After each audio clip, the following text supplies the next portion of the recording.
atas limpahan nikmat yang senantiasa Allah berikan kepada kita, baik nikmat iman Islam yang tak kalah penting kesehatan, sehingga alhamdulillah pada pagi hari ini kita dapat berkumpul setelah sama-sama kita melaksanakan sholat subuh berjamaah. Mudah-mudahan sholat subuh kita senantiasa menjadi catatan terbaik di sisi Allah Subhanahu wa Ta'ala, sehingga Allah memasukkan kita ke dalam surganya Allah Subhanahu wa Ta'ala. Amin ya rabbal alamin. Salawat teriring salam selalu tercurah kepada junjungan kita Nabi Agung Muhammad sallallahu alaihi wasallam, kepada keluarga, sahabat-sahabatnya, dan tentunya kita semua umatnya yang senantiasa istiqomah sirah nabawiyah yang insyaallah nanti akan disampaikan oleh guru kita Bapak Ustadz Ade Kurniawan LC. Beliau juga Imam Jakarta Islamic Center. Mudah-mudahan apa yang disampaikan beliau tentunya sangat bermanfaat untuk kita di dalam mempelajari sirah nabawiyah atau perjalanan hidup Nabi dari kecil, dari lahir sampai beliau meninggal. Dan kami mewakili DKM terima kasih atas seluruh kehadiran jamaah yang turut serta meluangkan waktu untuk kegiatan kajian subuh. Ada Bapak Fitrah LMK RW 03, Bapak Putut dari Mushola Al-Ikhlas, dan mungkin mudah-mudahan ke depan bisa bertambah. Untuk mempersingkat waktu, kami mohon guru kita Bapak Ustadz Ade Kurniawan LC untuk sama-sama memberikan kajian pada kesempatan hari ini. Waktu dan tempat kami persilakan. Dan terakhir mohon maaf, nanti bisa ada sesi tanya jawab Ustadz ya. Insyaallah nanti ada sesi tanya jawab, mungkin berkaitan dengan tema ataupun yang tidak berkaitan. Mudah-mudahan nanti Bapak Ustadz Ade Kurniawan LC bisa menjawab pertanyaan jamaah.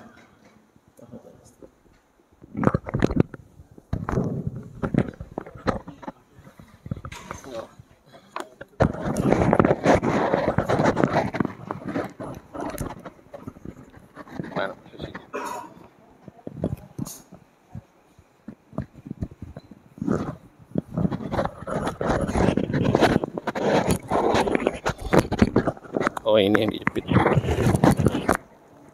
Sorry.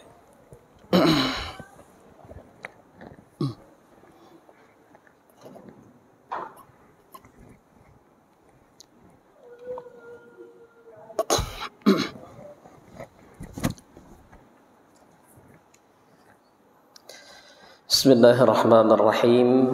Assalamualaikum warahmatullahi wabarakatuh.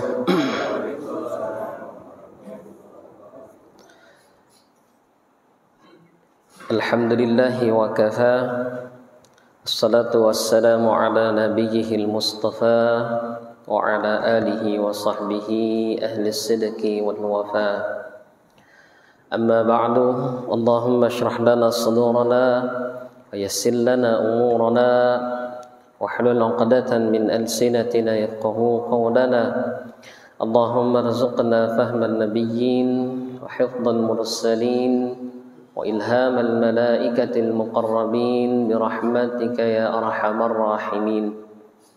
Subhanaka la ilma lana illa ma 'allamtana innaka antal alimul hakim. Masyiral muslimin, jamaah sidang salat subuh Masjid Jami' Darussalam At-Taqwa yang mudah-mudahan senantiasa Allah berikan assalam, karena ini tempat assalam, tempat ketenangan, tempat kedamaian dengan ketakwaan. Mudah-mudahan yang hadir pada kesempatan pagi hari ini senantiasa Allah panjangkan umurnya, Allah berikan sehat badan, Allah berikan sehat rohani, Allah mudahkan segala urusannya, Allah berkahi rezekinya, dan mudah-mudahan Allah berikan kita keturunan-keturunan yang saleh dan salihah. Amin ya rabbal alamin. Bapak Ibu yang dimuliakan Allah, puji syukur alhamdulillah kita panjatkan kehadirat Allah Ta'ala. Pagi yang berbahagia ini kembali Allah berikan kita kekuatan, Allah berikan kita kesempatan untuk senantiasa istiqomah dalam ketaatan. Ini sesuatu yang mahal. Saya kalau disuruh pilih Pak, ngisi kajian, mending maghrib sedikit, apa subuh banyak. Ya. Saya pilih subuh banyak Pak. Ya. Terkadang lebih baik tidak terlalu banyak di subuh daripada banyak di waktu yang lain. Kenapa? Karena orang yang hadir di waktu subuh itu sudah bisa dipastikan orang-orang yang terpilih. Tidak semua orang bisa dengan mudah melangkahkan kakinya di subuh untuk berjamaah ke masjid. Maka ini adalah orang-orang spesial, ya, ini adalah orang-orang istimewa. Mudah-mudahan pagi ini Allah kumpulkan kita di masjid ini menjadi wasilah Allah kumpulkan kita nanti di surga Allah Subhanahu wa taala. Amin ya rabbal alamin. Salawat dan salam mudah-mudahan Allah senantiasa limpahkan pada junjungan alam baginda Rasulullah sallallahu alaihi wasallam serta para keluarga, para sahabat dan seluruh pengikutnya termasuk kita di dalamnya. Sosok yang insya Allah hari ini kita akan kembali kaji tentangnya. Sosok yang para ulama sirah itu menyebutkan bahwa Rasulullah Shallallahu Alaihi Wasallam itu termasuk sosok yang disebutkan dalam banyak literasi sebagai orang yang detail kehidupannya itu kalau diambil dari manusia yang pernah ada di muka bumi, maka tidak ada orang yang sejarah kehidupannya itu dicatat, ditulis, dikaji sedetail kepribadian Rasulullah Sallallahu Alaihi Wasallam. Coba lihat, Bapak Ibu pernah baca buku biografi tentang siapa? Yang paling panjang, yang paling tebal. Siapa kira-kira? Kalau belum pernah baca, pernah dengar deh. Pernah nggak dengar ada buku yang berbicara tentang seseorang, tentang biografi seseorang? Yang paling tebal itu buku tentang siapa? Apa belum pernah baca tentang buku biografi? Siapa Pak? Soekarno. Berapa tebal bukunya? Ada buku kira-kira setebal ini. Pernah lihat berapa banyak buku yang sama Pak? Dari berapa orang penulis? Ada berapa? Buku itu saja. Ya. Paling buku itu saja ya. Kalau dikumpul-kumpul saya kira tidak akan lebih dari 20 buku orang yang pernah menulis tentang pribadian Soekarno misalkan. Silahkan cek. Silahkan cek. Dan kalau bicara seperti Soekarno, bandingannya terlalu jauh sebenarnya. Karena yang mengkonsumsi biografi Soekarno itu paling luas hanya masyarakat Indonesia saja, Pak. Ya, yang agak mendunia deh.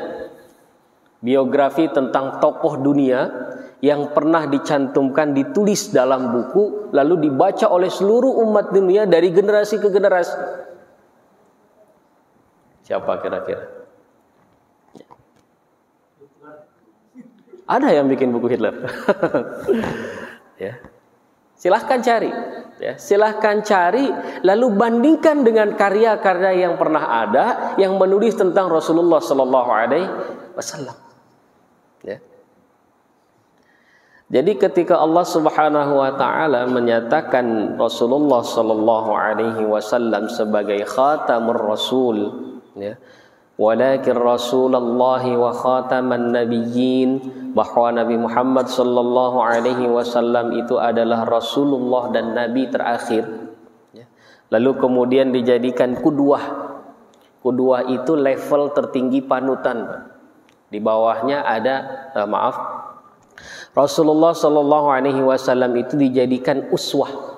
Uswah itu level tertinggi untuk jadi panutan. Di bawah uswah ada qudwah. Kalau kita menjadikan seseorang di antara kita sebagai panutan, itu disebutnya qudwah. Tapi kalau sudah kata uswah, itu di atas qudwah. Jadi ketika Allah mengatakan laqad kana lakum fi rasulillahi uswatun hasanah, bahwa telah ada dalam diri Rasulullah sallallahu alaihi wasallam uswah yang paling baik untuk kita. Liman kana yarjullaha wal yawmal akhir wa dzakarallaha katsira, bagi siapa yang mengharapkan Allah, mengharapkan hari akhir, beriman kepada akhir dan menyebut Allah sebanyak-banyaknya, maka disitulah kemudian pribadi Rasulullah Shallallahu Alaihi Wasallam itu Allah bukakan. Allah bukakan. Bahkan yang tahu tentang Rasulullah, nah ini nanti ada contoh tadi Soekarno, ini luar biasa. Biasanya kalau kita baca biografi seseorang, Pak, ya, coba deh, dari yang pernah hadir di sini, yang pernah baca buku tentang Pak Soekarno, berapa orang? Saya bisa pastikan yang baca itu yang ngefans sama beliau. Ya. Dan tidak semua yang ngefans juga pernah baca. Tapi kalau Rasulullah Shallallahu Alaihi Wasallam itu yang ngorek kepribadiannya, yang hafal tentang kepribadiannya, jangankan yang ngefans, Pak, al-adu, musuhnya aja itu hafal betul loh karakter Nabi Muhammad itu. Jadi dulu waktu di masa-masa awal dakwah, mereka yang memusuhi Nabi, yang berencana untuk membunuh Nabi, membuat makar dan sebagainya, itu orang-orang yang paham betul tentang Muhammad. Gitu. Jadi mereka kenal. Abu Lahab, Abu Jahal, itu orang yang dari awal Rasulullah Shallallahu Alaihi Wasallam lahir, mereka itu kenal kepribadian Rasulullah, bahwa Rasulullah itu nggak mungkin bohong. Rasulullah itu orangnya jujur, Rasulullah itu orangnya amanah. Pernah dengar dulu cerita sebelum Rasulullah Shallallahu Alaihi Wasallam diangkat menjadi Rasul di usia kurang lebih 35 tahun, Mbak. Itu pernah terjadi, masyarakat Quraisy ketika itu melakukan perombakan renovasi lah bahasa kita di Ka'bah Al-Musyarrafah. Ka'bah itu simbol yang menjadi kebanggaan bangsa Arab. Nah, kita tahu di sudut Ka'bah itu ada batu namanya Hajar Aswad. Ini simbol kemuliaan di dalam simbol kemuliaan Ka'bah. Jadi memang sebelum Islam datang, Ka'bah ini sudah menjadi satu kebanggaan. Nah, ketika Ka'bah ini direnovasi, muncul satu permasalahan di antara suku-suku Quraisy ketika itu. Siapa yang layak mendapatkan kehormatan untuk meletakkan Hajar Aswad di Ka'bah? Karena ini menunjukkan gengsi nanti. Suku yang berhasil meletakkan Hajar Aswad berarti tandanya itu suku yang paling terhormat.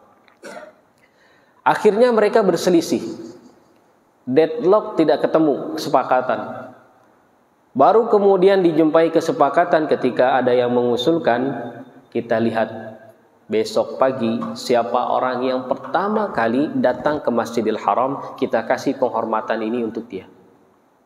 Jadi semua orang itu bersembunyi di balik dinding-dinding Masjidil Haram, ya, tanpa skenario, tanpa diketahui, tanpa dibuat sayembara. Mereka pengen lihat siapa orang yang pertama kali datang. Setidaknya ini menjadi indikator kalau ada orang yang pertama kali datang ke masjid di subuh, itu the best tuh kira-kira dari jamaah. Sekali-kali jamaah Darussalam mungkin bisa dibuat challenge begitu, ya. Siapa nih yang pertama kali datang? Gitu. Pasti yang megang kunci biasanya.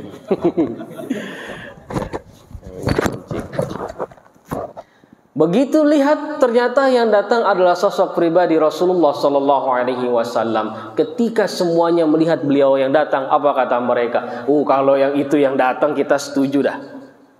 Tuh.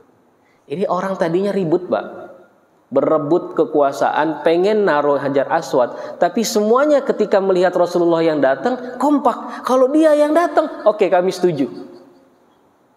Tuh hebatnya Rasul. Di usia 35 tahun sudah menjadi mediator yang menengarai perselisihan kepala-kepala suku. Dan hebatnya beliau ketika itu atas izin Allah, Allah tunjukkan kedewasaan dan kebijaksanaannya. Ketika beliau disuruh untuk meletakkan, beliau tidak ambil batu itu sendiri. Apa yang beliau lakukan? Diambil kain segi 4, Pak. Agak panjang, ya, dibentangkan, lalu Hajar Aswad taruh di tengah-tengah. Semua kepala suku yang tadi bertikai diminta untuk megang ujung-ujungnya. Ya, jadi batu ini akhirnya diangkat oleh semua pemuka kaum yang bertikai tadi. Tidak ada yang lebih mulia dari mereka. Ketika sampai di sudut Ka'bah, baru Rasulullah SAW mengangkat batu Hajar Aswad itu, lalu kemudian ditaruh di posisinya. Cakep tuh, ya. Jadi tidak ada yang merasa bahwa yang ini lebih diunggulkan daripada suku ini, tidak. Itu kehebatan Rasulullah. Jadi hal-hal kedewasaan, kebijakan seperti ini, kebijaksanaan itu diakui jangankan oleh temannya, ya. Oleh musuhnya saja diakui, Pak. Oleh musuhnya. Kalau kita kan kebalik, jangankan musuh kita, ya. Teman kita aja, kalau udah di belakang kita, wah habis kita. Ya, ini contoh Rasulullah yang luar biasa. Warrajul wal mar'ah. Rasulullah itu laki-laki, tapi yang mengidolakan Rasul bukan hanya laki-laki, perempuan juga itu tahu. Ada satu kisah luar biasa dari Sayyidah Aisyah radhiyallahu anha. Satu ketika, saya sambil cari riwayatnya, Aisyah radhiyallahu anha itu pernah melihat ada sekelompok anak-anak Habasyah, anak-anak Eropa. Kalau sekarang itu ada yang bilang Habasyah itu di Ethiopia. Itu berkumpul di satu tempat, lalu kemudian bermain. Kalau kita mungkin ada semacam pertunjukan, pertunjukan anak-anak mungkin menari atau apalah bermain. Lalu Rasulullah SAW diriwayatkan, ini ada satu riwayat dari Al-Imam An-Nasai dalam kitabnya Sunan Al-Kubra, ya. Kata Ibnu Hajar, sanadnya sahih. Ini riwayat dari Aisyah. Kata Aisyah, satu ketika ada sekelompok anak-anak Habasyah bermain, lalu Rasulullah menawarkan. Apa kata Rasulullah? Ya Humairah. Pernah dengar Humairah? Di lagu yang viral tuh, ya. Aisyah, ya Aisyah Humairah. Ya. Humairah itu konon kabarnya diambil dari kata ahmar. Ahmar itu artinya merah. Jadi ini julukan untuk Aisyah radhiyallahu an, saking putihnya kulit beliau. Jadi pipinya itu gampang kelihatan merah. Nah, itu menunjukkan saking cantiknya. Julukan dari Rasulullah SAW. Ya. Jadi dari sini kita bisa ambil pelajaran, Rasulullah itu sosok yang romantis loh. Ya. Beliau itu punya panggilan sayang kepada istrinya. Kalau yang sampai sekarang belum punya, bikin. Ada suami istri itu, Pak, saya pernah dengar dan lihat langsung. Itu si istri manggil suaminya, mau minta tolong, ya, minta tolong sesuatu. Itu sampai nggak pernah manggil namanya.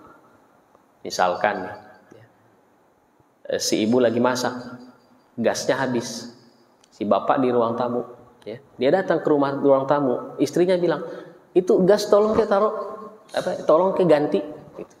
Itu sampai nggak mau nyebut namanya, Pak. Ya. Kalau kita kan misalkan, Pak tolong itu gasnya ganti, dia nggak mau bilang bapak, nggak bilang nama, cuma bilang instruksinya saja, itu gas tolong ganti. Dan ternyata itu berlangsung lama, Pak. Ya.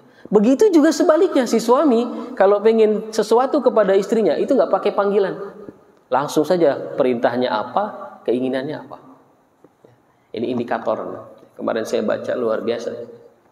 Ada satu indikator dari psikolog.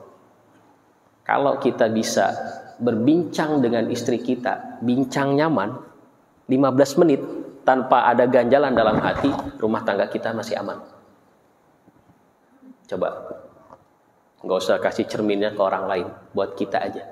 15 menit kita bisa berbincang sama pasangan kita tanpa ada rasa dongkol, tanpa ada rasa yang risih, rumah tangga kita aman.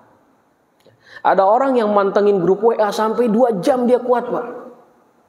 Dia chatting kuat sama orang lain. Tapi kalau sudah ngobrol sama istrinya, 2 menit aja udah gak betah. Takut ketahuan. Ini indikator. Ini kata psikolog, Pak. 15 menit kita bisa ngobrol sama istri kita lancar tanpa ada kendala, rumah tangga kita masih aman. Apalagi bisa dengan senda gurau, sambil bercanda. Kalau sudah kelihatan indikatornya berkurang, bangun, Pak. Renov. Ada yang hancur tuh dari fondasi rumah tangga kita. Nah, Rasulullah itu mengajarkan, beliau punya panggilan sayang kepada istrinya. Salah satunya ya Humairah. Kata Rasulullah begini, ya Humairah, ya Aisyah, atuhibbina an tanzuri ilaihim? Mau lihat itu? Nah, jadi Rasulullah yang nawarin, Pak. Ya, jadi suami itu harus sering-sering nawarin, Pak. Harus peka. Ya, tiba-tiba lagi ngelihat istrinya megang HP, lagi scroll layar Shopee. Tuh atas bawah. Kali-kali peka, lihat apa sih dia? Gitu. Yang dilihat ternyata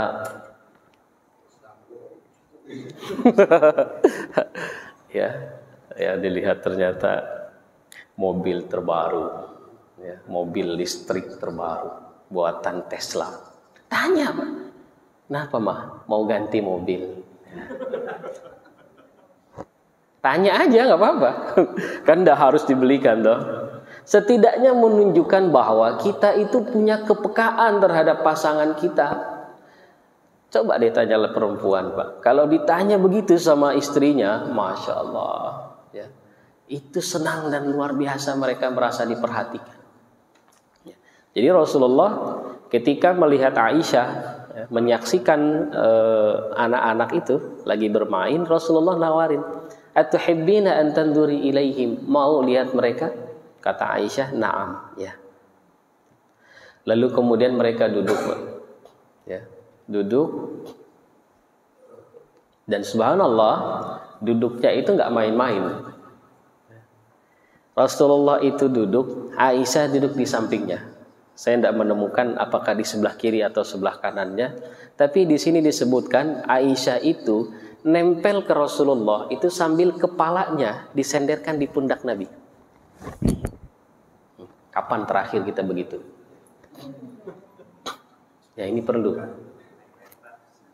Ya. Ya. Kadang sudah malam saja, sudah waktunya tidur, istrinya dekat-dekat. Ngapain sih dekat-dekat? Ini indikator. Kalau sudah lama kita nggak begitu sekali-kali.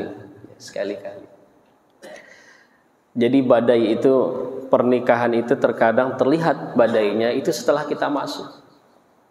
Dulu kalau belum pacaran, kalau belum nikah, itu rasanya dia yang paling indah, yang paling baik.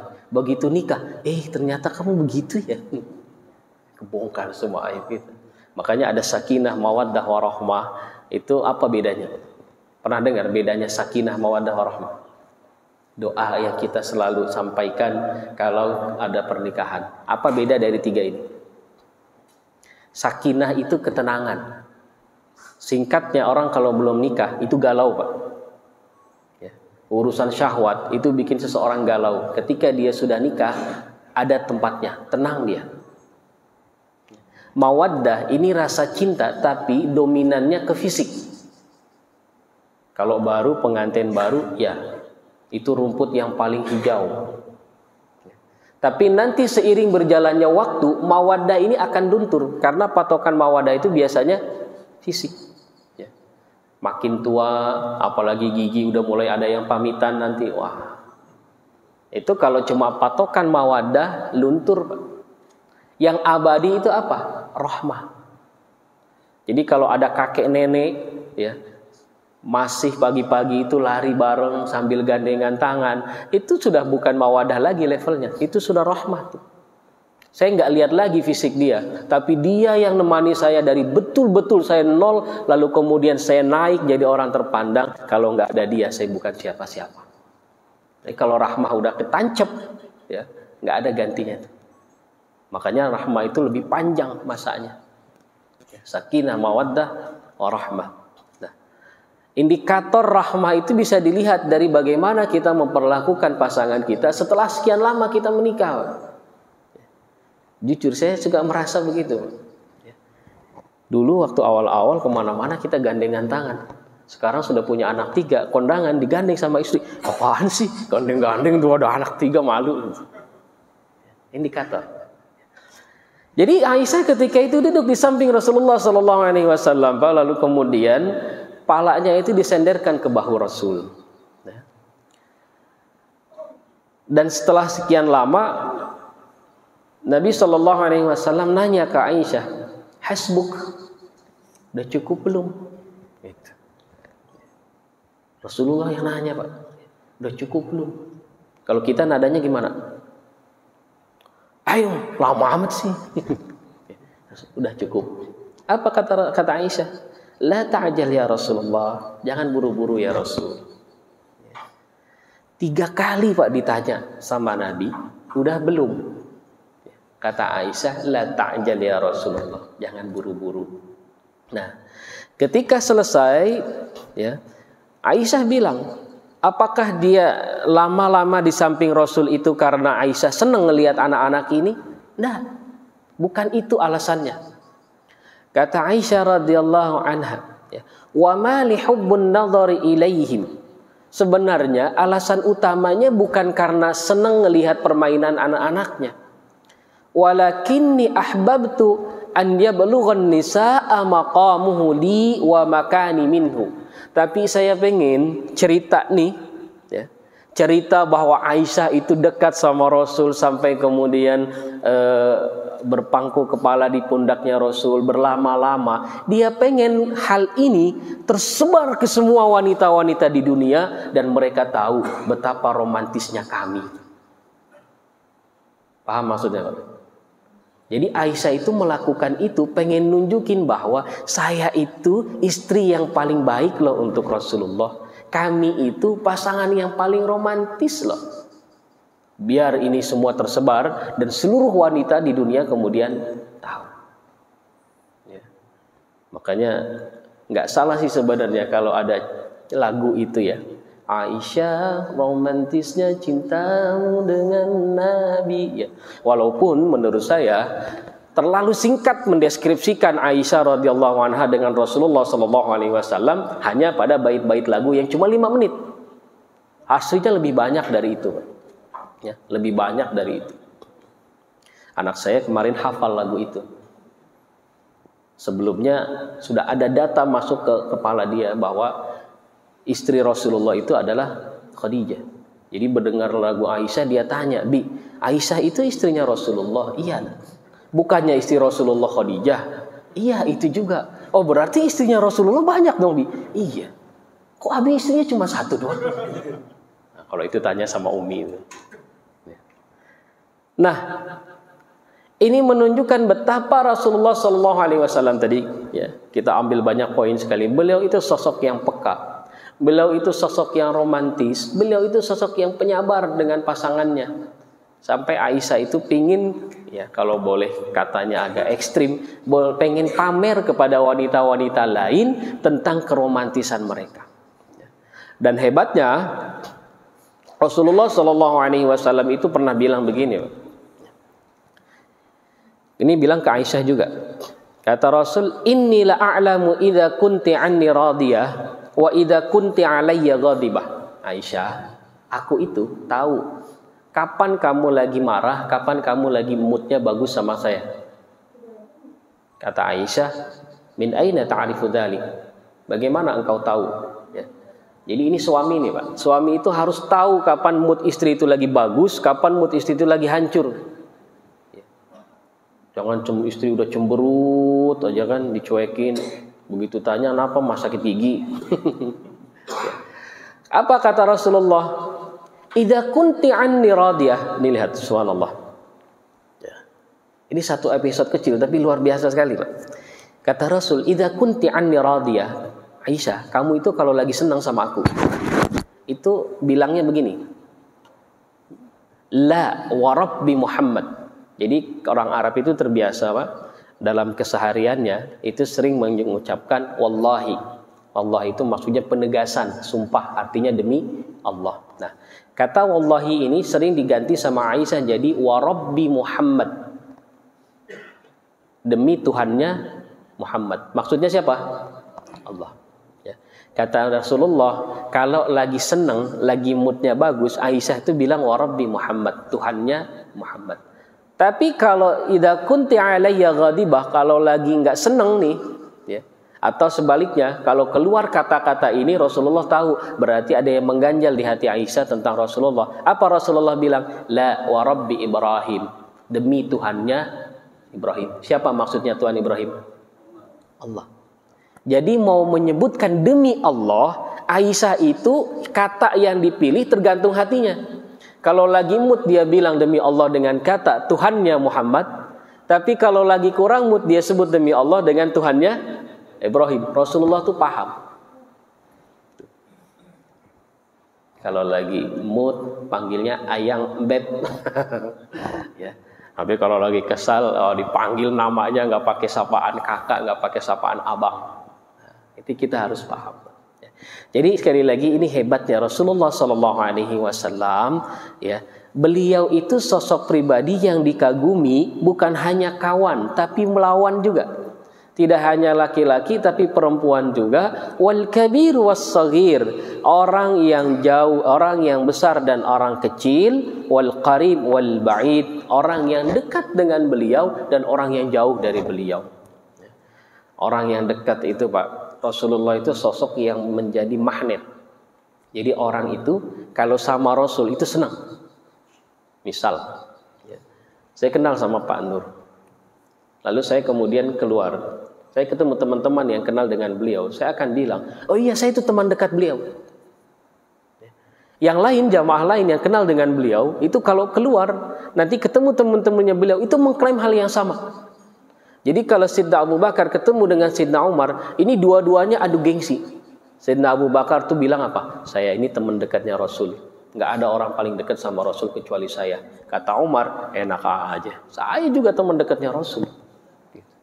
Jadi semua orang yang ada di sekitar Rasul itu mengklaim bahwa dia adalah orang terdekatnya Rasul.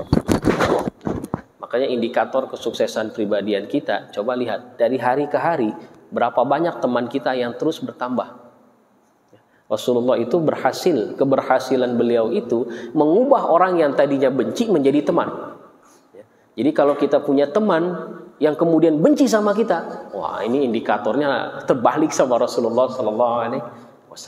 Ini kehebatan beliau. Ya. Hatta, nah sampai dikatakan begini, kata, ini ada satu kitab yang menarik tentang Rasulullah SAW. Ya, saya ingin ambil banyak hal dari sini. Ya. Innana na'lamul yawma min siratihi wa tafasil hayatihi fil bait. Sampai kita itu belajar tentang kehidupan, ya, coba deh lihat. Seorang muslim itu kalau dilihat presentase pendidikannya itu lebih banyak dari kehidupan Rasul. Bagaimana cara Rasulullah masuk ke rumah, baca doa, keluar baca doa. Itu kan dari Rasulullah. Fil akli wasyurb, cara makan, cara minum, itu dari Rasulullah. Saya sering kalau berangkat umrah itu, Pak, di Masjid Nabawi itu kadang suka ada sesi kita keliling Masjid Nabawi.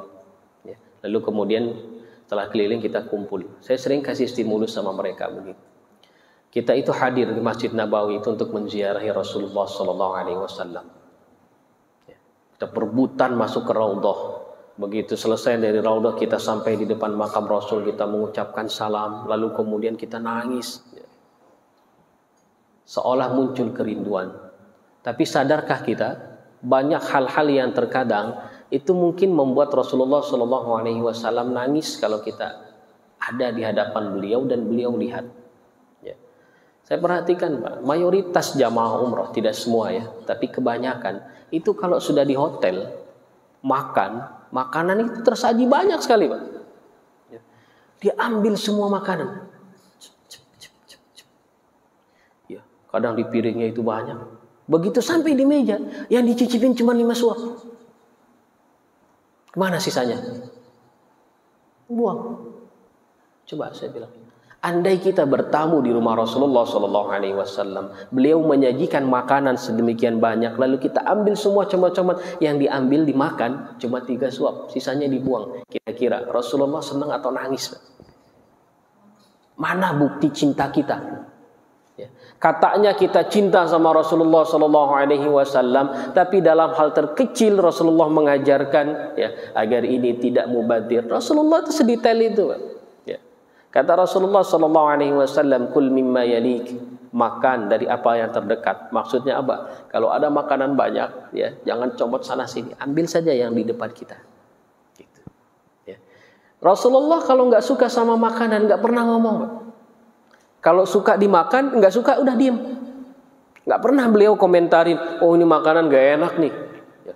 Apalagi sudah masuk ke mulutnya, lalu kemudian rasanya beda, kemudian dibilang, oh ini makanan apa? Enggak pernah. Rasulullah itu kalau suka makan, enggak suka udah diam. Nah, ini juga seni. Ya. Bagaimana kita memperlakukan kemakanan saja, itu ada contohnya dari Rasulullah SAW. Ya, fis safar wal iqamah. Kalau kita berjalan, ya, itu contohnya banyak sekali. Bagaimana kita berdoa dalam perjalanan. Ya. Kalau kita lagi diam, ada fikihnya nanti di sana. Ya. Wa fil yaqdhah wan naum wal firash, lagi sadar, lagi tidur, lagi berbaring. Wa fi qada'il hajah, bahkan ketika mau buang air besar saja, masuk ke kamar mandi, itu ada contohnya. Maka saya sering bilang, kalau kita lagi tahun-tahun politik, terus kita ngomong tentang politik, ada orang nyeletuk, Ustadz jangan bawa-bawa politik ke masjid lah. Atau Ustadz jangan bawa-bawa agama ke politik. Apa saya bilang? Bagaimana mungkin saya tidak bawa agama saya untuk urusan sebesar politik negara? Bahkan untuk yang paling remeh saja, ya, untuk hal yang paling jorok saja dalam hidup saya, mau kencing, mau buang air besar, agama saya ikut. Ya. Saya kalau mau buang air kecil, itu ingat agama, Pak. Gimana cebok, sunnahnya pakai tangan apa? Tangan kiri. Itu ajaran agama. Ya. Istinja yang kita pelajari, ya. Lalu setelah itu kita wudhu, agama ikut. Ke kamar mandi saja, agama saya ikut. Bagaimana mungkin saya bisa meninggalkan agama untuk hal yang sebesar negara ini? Jadi saya nggak setuju kalau ada orang bilang jangan bawa-bawa agama untuk urusan politik. Harus bawa agama. Kalau tidak pakai agama, hancur politik itu. Ya. Itu hebatnya Islam. Dan tidak ada. Ya. Kalau kita bahas kajian tentang fikih, saya selalu bilang, tidak ada satu agama pun selain Islam. Mohon maaf. Ya. Yang mengajarkan ajaran akhlak sedetail Islam. Silahkan cari, Pak. Belum pernah saya mendengar ada sahabat-sahabat kita yang berbeda agama, dia cerita di kitab sucinya, diajarin ya, cara buang air, cara mandi junub, etika bersenggama dengan pasangannya. Tidak ada. Cuma Islam agama yang punya ajaran sedetail-detailnya. Dan itu semua tertuju kepada Rasulullah SAW. Bahkan lebih dahsyat lagi di sini disebutkan, innana na'lamu min siratihi ma la na'lamuhu an anfusina. Terkadang kita lebih tahu tentang sirah Rasul ketimbang diri kita. Misal, ya, biasa kita makan sambil berdiri, Pak. Tiba-tiba dikasih tahu sama dokter, jangan makan atau minum sambil berdiri, Pak, nggak bagus. Ya, kenapa? Kalau kita makan sambil berdiri, itu proses makanan jatuh ke dinding-dinding usus kita, itu nggak pakai transit, langsung blok. Jadi kayak usus itu dindingnya kayak ketiban benda keras dari ketinggian. Kalau kita makan duduk, itu makanan pelan turunnya. Pelan. Jadi usus kita itu lebih stabil menerimanya. Jadi nggak bagus, Pak, minum sambil berdiri. Nggak bagus makan sambil berdiri. Ya. Apalagi pakai tangan kiri. Oke lah. Kalau dokter yang ngomong, kita nurut. Duduk kita habis itu makan. Ya. Padahal itu ajaran siapa? Rasulullah. La yashrabanna ahadukum qa'iman. Jangan sekali-kali kamu minum dalam posisi berdiri. Oh, iya ya. Jadi kadang kita ketika mendengar pribadian Rasul, kita lebih tahu pribadi itu dibanding diri kita sendiri. Ya. Kalah kita merhatiin diri kita, baru tahu itu dari Rasulullah Sallallahu Alaihi Wasallam. Ya. Kenapa Rasulullah itu menganjurkan kita untuk tidur lebih banyak miring ke kanan misalkan? Karena tercatat secara anatomi, kalau kita miring ke kanan, posisi lambung itu ada di bawah. Nah, itu lebih mudah bagi makanan untuk masuk ke lambung kita. Dan posisi jantung ada di sebelah kiri. Kalau miringnya ke kiri, apalagi tengkurap, itu posisi jantung agak sedikit tertekan. Tapi kalau miringnya ke kanan, posisi jantung ada di atas. Ya, memompa darah ke seluruh anggota tubuh itu lebih mudah. Oh, itu ya rahasianya. Jadi kita kadang lebih tahu ketimbang diri kita. Dan yang menarik, jamaah ikhwatal iman rahimakumullah, ya, laqad adzanallahu an tuhfadha hadhihi sirah bitafasiliha. Semua detail-detail ini itu ada rekamannya, Pak. Makanya yang tadi saya tantang, kira-kira ada buku biografi terhebat apa? Ya. Ada enggak, Pak, di buku Soekarno yang pernah kita baca itu, ya, hal yang menjelaskan, maaf nih, berapa banyak ubannya Soekarno, Pak? Rasulullah itu ada loh, Pak. Ya, kemarin kita challenge kan, berapa jumlah anak Rasulullah Sallallahu Alaihi Wasallam. Nah, sekarang saya kasih challenge nih. Ya, siapa yang pernah tahu berapa uban Rasulullah? Ada yang saking cintanya sama Rasul itu diperhatiin rambutnya, Pak. Ya. Jadi rambut Rasulullah yang warna putih itu ada berapa? Ini ada riwayatnya nih. Jadi saya bukan lagi ngibul nih. Ya. Pernah dengar berapa jumlah ubannya Rasulullah Sallallahu Alaihi Wasallam? Pernah nggak ada sosok yang paling diidolakan di dunia ini, terus orang yang ngefansnya itu sampai dihitung ubannya gitu? Ya. Di sini disebutkan, Pak. Ya. An Anas radhiyallahu anhu.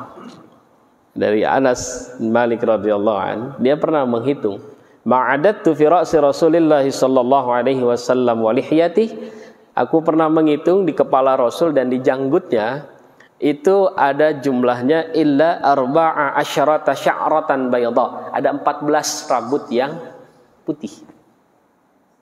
Jadi saking ngefansnya Anas bin Malik kepada Rasul, diperhatiin sosok Rasulullah, dilihat ada rambut putih, dihitung ada 14 cuman. Ini menurut riwayat Anas. Wa fi riwayatin, di riwayat lain disebutkan,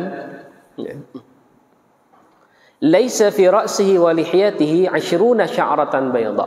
Ya. Di kepala dan di janggut Rasulullah itu tidak lebih dari 20 rambut yang putih. Jadi ubannya tidak lebih dari 20. Wa fi riwayatin, dalam riwayat lain disebutkan laqad qabadallahu rasulahu wa ma fadhahahu bisyayb. Ketika Rasulullah sallallahu alaihi wasallam diwafatkan oleh Allah, beliau itu tidak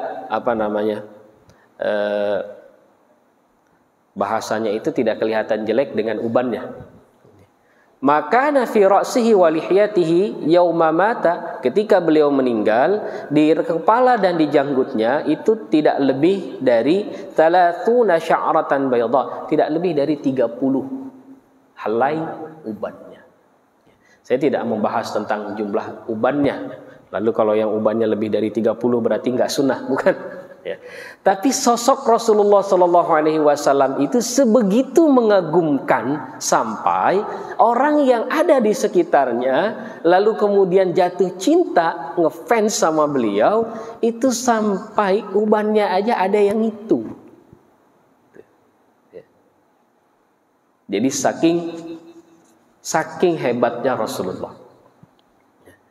Fa innahu subhanahu aqama al-hujjata bihifdzi hadhihi sirah wa tadwiniha wa dhabtiha bi syaklin la mathila lahu.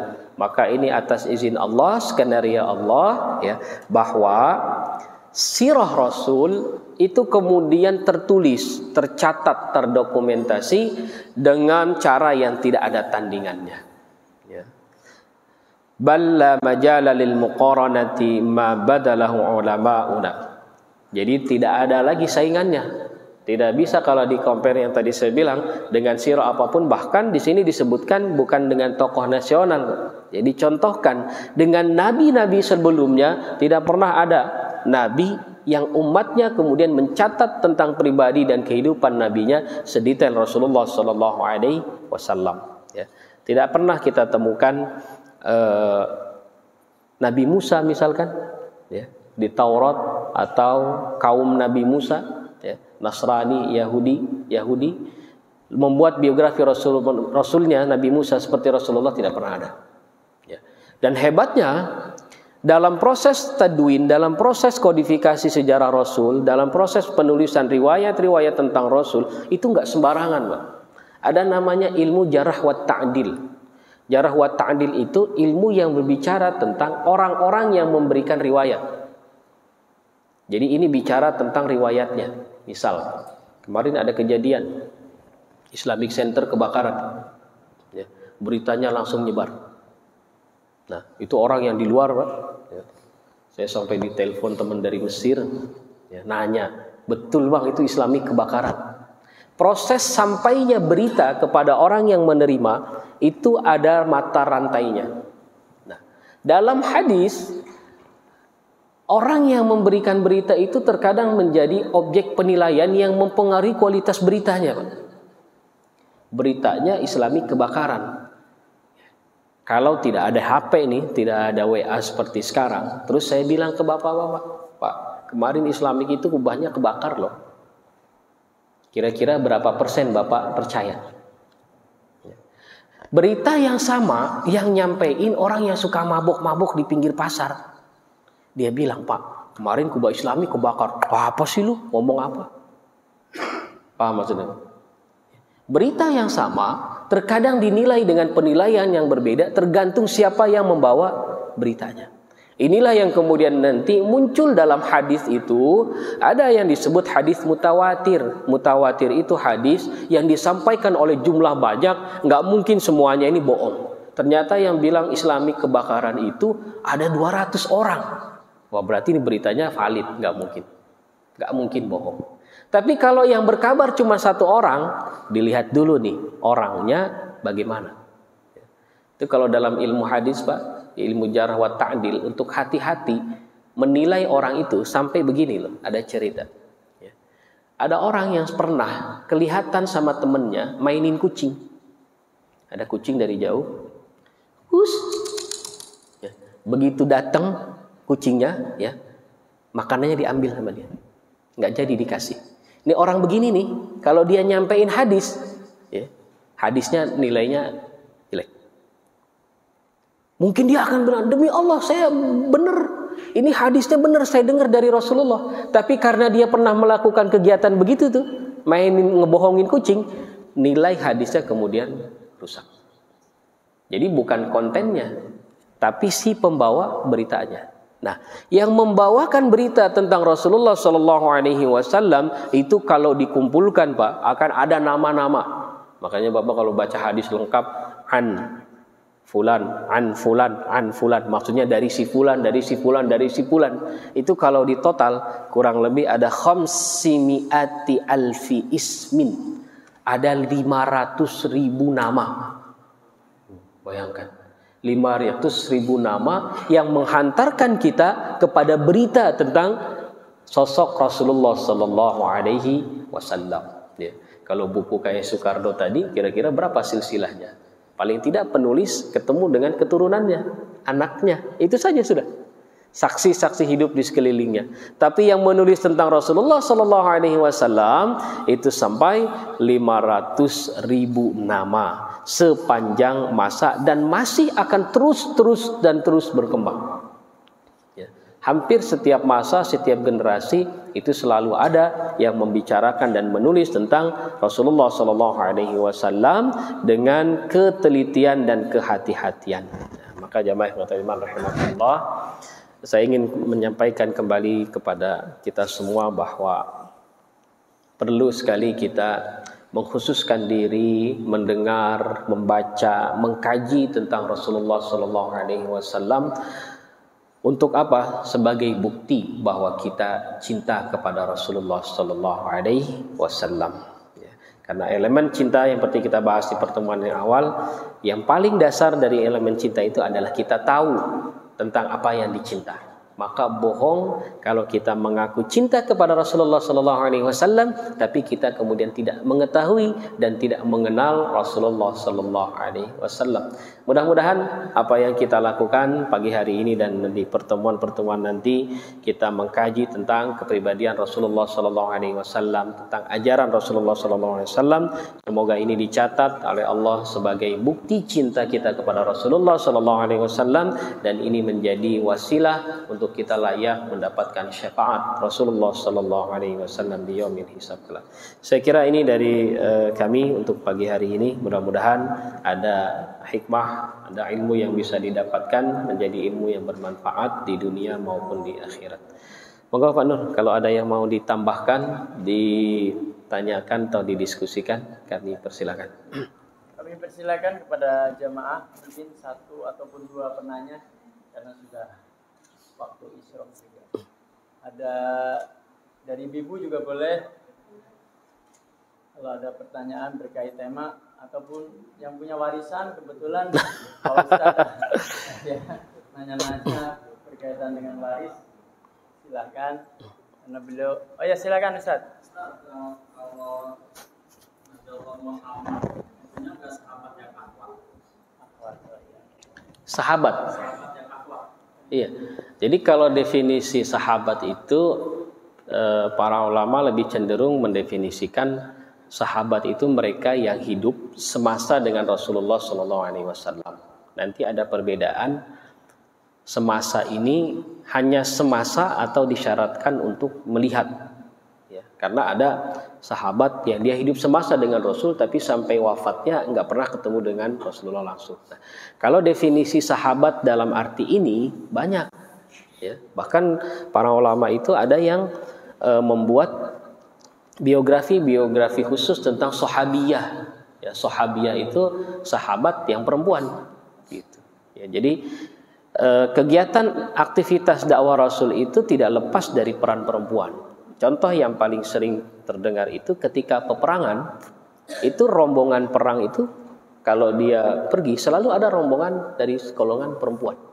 Ya, nanti mereka yang menyiapkan akomodasi makan, akomodasi kesehatan, kalau ada yang terluka, kenapa-napa, itu perempuan.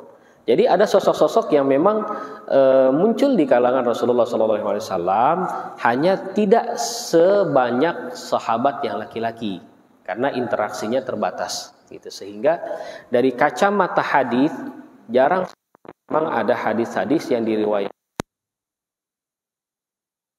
sedikit.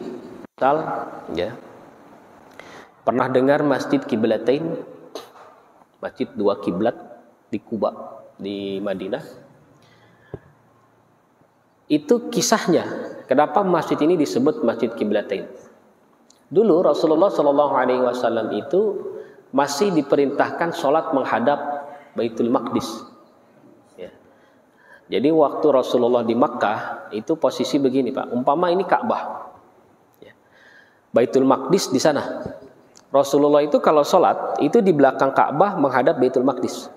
Jadi satu kali hadap itu dua-duanya dapat, menghadap Ka'bah plus arah Baitul Maqdis. Nah, ketika hijrah ke Madinah, Madinah itu posisinya ada di tengah-tengah antara Ka'bah dengan Baitul Maqdis. Jadi kalau beliau sholat menghadap Baitul Maqdis, posisinya membelakangi Ka'bah. Di situ beliau ngebatin, qad nara taqalluba wajhika fis sama. Rasulullah itu sering memandang ke atas, maksudnya meratap, ya Allah, kenapa sih ketika sholat kami harus belakangi Ka'bah? Sementara Ka'bah itu, ya, itu tadi simbol kebanggaan orang Arab. Seandainya kiblat dipindahkan ke Ka'bah, maka kata Allah, "Falanuwalliyannaka qiblatan tardaha." Kalau begitu, kami palingkan wajahmu ke kiblat yang engkau sukai, yang engkau senangi. Maka pindahlah kiblat dari Baitul Maqdis ke Makkah ke Ka'bah. Nah, proses pindahnya itu dalam satu riwayat disebutkan ketika Rasulullah Shallallahu Alaihi Wasallam sedang sholat. Ada riwayat yang mengatakan sholatnya sholat asar. Jadi lagi tengah-tengah sholat, beliau menghadap Baitul Maqdis. Turun ayat ini, maka kemudian beliau seketika putar badan, pindah menghadap Ka'bah. Maka dalam satu sholat itu ada dua kiblat. Nah, sholat itu dalam riwayatnya disebutkan beliau sedang bertamu ya ke salah seorang sahabat, tapi rumahnya ini saya lupa namanya, Ummu siapa, dan itu perempuan. Gitu. Jadi Rasulullah sedang bertamu ke rumah sahabat perempuan, ditemani dengan sahabat lain, dan di tempat itu sholat, lalu kemudian turun ayat, beliau berpindah. Sekarang tempat itu diabadikan menjadi masjid, disebut Masjid Qiblatain. Nah, yang punya tempat itu perempuan. Artinya ada sahabat-sahabat dari perempuan yang juga kemudian meriwayatkan hadis-hadis Rasulullah, tapi tidak sebanyak dengan sahabat yang laki-laki. Nah, ada buku-buku khusus yang kemudian berbicara tentang sosok-sosok wanita hebat di masa Rasulullah Shallallahu Alaihi Wasallam. Jadi kalau pertanyaannya adakah? Ada, tapi tidak sebanyak yang laki-laki. Begitu, Ustaz. Allahu a'lam. Dan yang lain? Ibu ada, Bu? Siap. Baik, barakallahu fiik, jazakumullah khairan katsiran. Sekali lagi mudah-mudahan apa yang kita lalui pagi hari ini 1-2 menit setiap detik yang kita lalui mudah-mudahan dicatat oleh Allah Subhanahu wa taala sebagai pemberat timbangan amal baik kita dan dijadikan sebagai ilmu yang bermanfaat dunia maupun akhirat. Kita tutup bersama dengan doa. Astaghfirullahaladzim, astaghfirullahaladzim, astaghfirullahaladzim. Bismillahirrahmanirrahim. Alhamdulillahi rabbil alamin. Hamdan yuwafi ni'amahu wa yukafi mazidah. Ya Rabbana lakal hamdu kama yanbaghi li jalali wajhikal karim wa 'azimi sultanik. Allahumma salli ala sayyidina Muhammad wa ala alihi wa sahbihi ajma'in. Allahumma ighfir lana dhunubana wa liwalidina warhamhum kama rabbawna shighara wa li jami'il muslimina wal muslimat wal mu'minina wal mu'minat al ahya'i minhum wal amwat. اللهم إنا نسألك رضاك والجنة ونعوذ بك من سخطك والنار. اللهم انفعنا بما علمتنا وعلمنا ما ينفعنا وارزقنا علما. اللهم إنا نسألك علما نافعا ورزقا واسعا وعملا مقبولا وشفاء من كل داء وسقم. اللهم اجعل جمعنا هذا جمعا مرحوما وتفرقنا من بعده تفرقا معصوما. ربنا تقبل منا إنك أنت السميع العليم وتب علينا إنك أنت التواب الرحيم. ربنا آتنا في الدنيا حسنة وفي الآخرة حسنة وقنا عذاب النار. سبحان ربك رب العزة عما يصفون وسلام على المرسلين والحمد لله رب العالمين.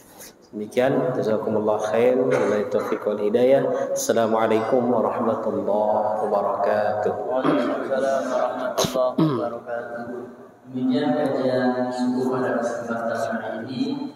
Insyaallah seperti biasa kita sudah siapkan sarapan, nanti bisa berdiri dan mengambilnya. Ada tadi sudah masuk isyraq, nanti bisa melaksanakan sholat isyraq. Kalau mau langsung kami persilakan. Kita akhiri dengan